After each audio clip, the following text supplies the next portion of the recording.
Few philosophers have been more misunderstood, more misused, or more electrifying than Friedrich Nietzsche. He was a poet as much as a philosopher. He wrote in aphorisms, in parables, in almost prophetic bursts. He attacked Christianity, morality, democracy, and the very idea of objective truth. And in doing so, he influenced everyone from Thomas Mann to Sigmund Freud to Michel Foucault to countless musicians, artists, and revolutionaries of the 20th century. He was also horrifically appropriated after his death by forces he would have despised. Let's try to understand who Nietzsche really was.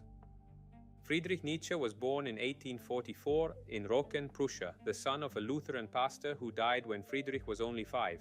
He was a prodigy, appointed a professor of classical philology at the University of Basel at age 24, before he even finished his doctorate.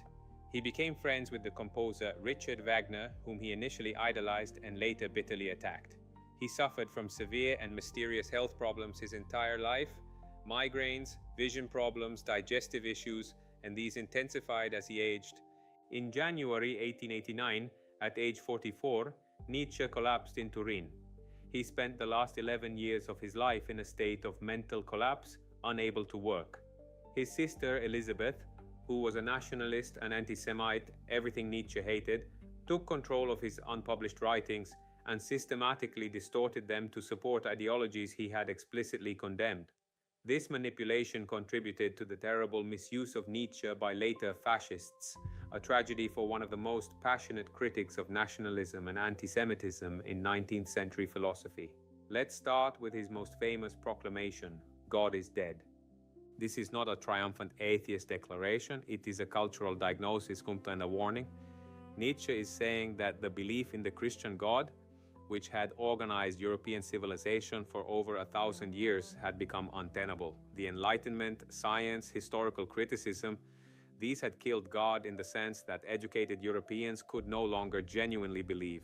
But Nietzsche warns, we have not yet understood what this means. If God is dead, the entire moral framework that depended on God is also undermined. Good and evil, right and wrong, the value of human life, the purpose of history, all of this was built on a theological foundation that has now crumbled. What fills the vacuum? This is Nietzsche's great question and great alarm. If we don't confront it honestly, the result will be nihilism, the belief that nothing matters, that there are no values worth anything, that life is meaningless. Nihilism for Nietzsche is the great danger of the modern age, and he didn't want to simply accept it.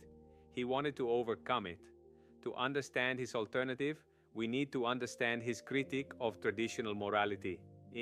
On the genealogy of morality, Nietzsche argues that what we call morality, Christian morality, the morality of humility, self-sacrifice, pity, equality, is not the expression of objective moral truth. It is the product of history, specifically the product of a slave revolt in morality. The weak, unable to overcome the strong, invented a value system that reframes weakness as virtue. Humility becomes holy, suffering becomes redemptive, power becomes evil, the strong, the vital, the self-affirming, these are demonized. This is what Nietzsche calls slave morality, a morality born of resentment. He contrasts this with master morality, the morality of ancient Greece, of Homer's heroes, of those who define good and bad in terms of strength, nobility, and vitality. He is not saying might makes right. He is making a historical argument about how values originate and questioning whether we have inherited a system that actually diminishes human life. This leads to one of his central concepts, the will to power. This is not the crude desire to dominate other people. It is a more fundamental drive, the drive to overcome, to create, to grow, to express power in the broadest sense. It is the sculptor's impulse, the philosopher's impulse, the dancer's impulse. It is the drive toward mastery of oneself, of a craft, of a medium. Life for Nietzsche is fundamentally expansive, and a culture that suppresses this, that teaches people to renounce, to diminish themselves, to feel guilt for their vitality, is a culture that is killing life. And this brings us to his most complex and controversial idea, the Übermensch, often translated as Superman or Overman. The Übermensch is Nietzsche's image of what humanity could become, not a race, not a political category, but a psychological and creative ideal. The Übermensch is someone who has confronted the death of God, rejected ready-made values, and taken on the terrifying responsibility of creating new values from scratch. Not inherited values, not heard values. Values that affirm life, that say yes to existence even in its suffering, even in its impermanence.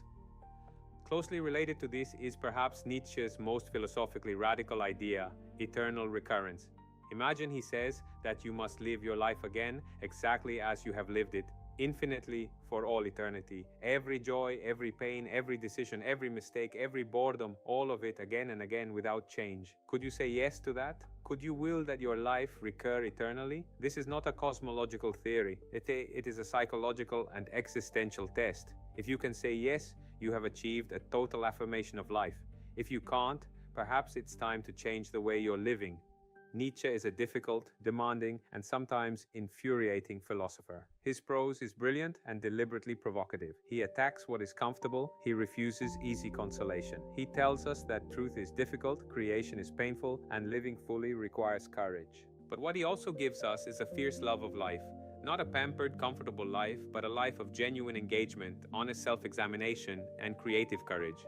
He warns us against the temptation to hide behind conformity, behind the herd, behind inherited ideas we've never examined. The philosopher Walter Kaufmann spent much of his career rescuing Nietzsche from fascist misinterpretation and presenting the real Nietzsche, not a proto-Nazi, but a passionate critic of nationalism, anti-Semitism, and mass conformity. A philosopher of individual excellence, artistic creation, and intellectual honesty. Nietzsche died in 1900, never knowing the 20th century he had helped shape.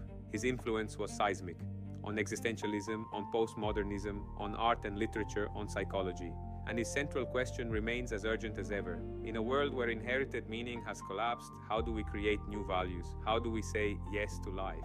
Next time we step back from Germany to England, and from the 19th century to the 17th, to meet a man who helped create modern liberalism, the very idea that individuals have natural rights that governments cannot take away. We meet John Locke,